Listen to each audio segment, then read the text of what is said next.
Véhicule servant à neutraliser le déroulement d'une compétition automobile, la voiture de sécurité ou safety car fait aujourd'hui partie intégrante de la sécurité en sport mécanique.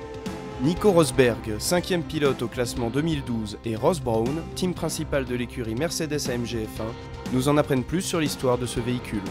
Le safety car existe en F1 depuis 20 ans, et c'est l'un des plus importants éléments de sécurité de ce sport. Il sort pour deux raisons. Premièrement, si jamais les débris d'un accident ne peuvent être nettoyés et affectent la course. Deuxièmement, pour ralentir la course en cas de conditions météorologiques extrêmes. Normalement, nous ralentissons lorsque la piste est humide, mais parfois le safety car doit nous le rappeler.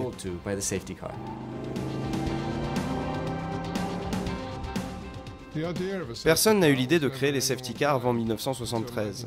Cette année, pendant le Grand Prix du Canada, les conditions météo étaient terribles. Une voiture appelée Pace Car rentra sur la piste afin d'empêcher les accidents. Cette nouveauté fit beaucoup de bruit, car cette voiture passa après le leader, et le directeur de course ne retrouva pas qui était le pilote en tête. Il fallut donc attendre encore 20 ans avant de voir l'introduction officielle du safety car.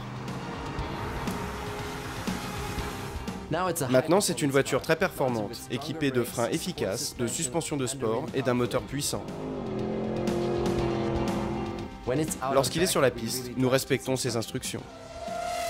Le safety car affecte toujours la course, mais cette année, la FIA a introduit une modification. Cet unique changement bouleverse la stratégie des équipes de tête.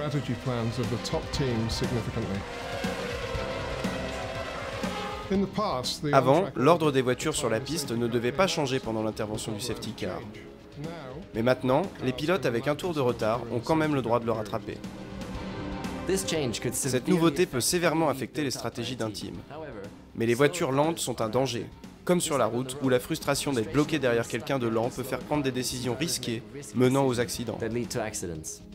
Une chose est sûre, lorsque la situation se complique, il ne faut jamais perdre sa concentration.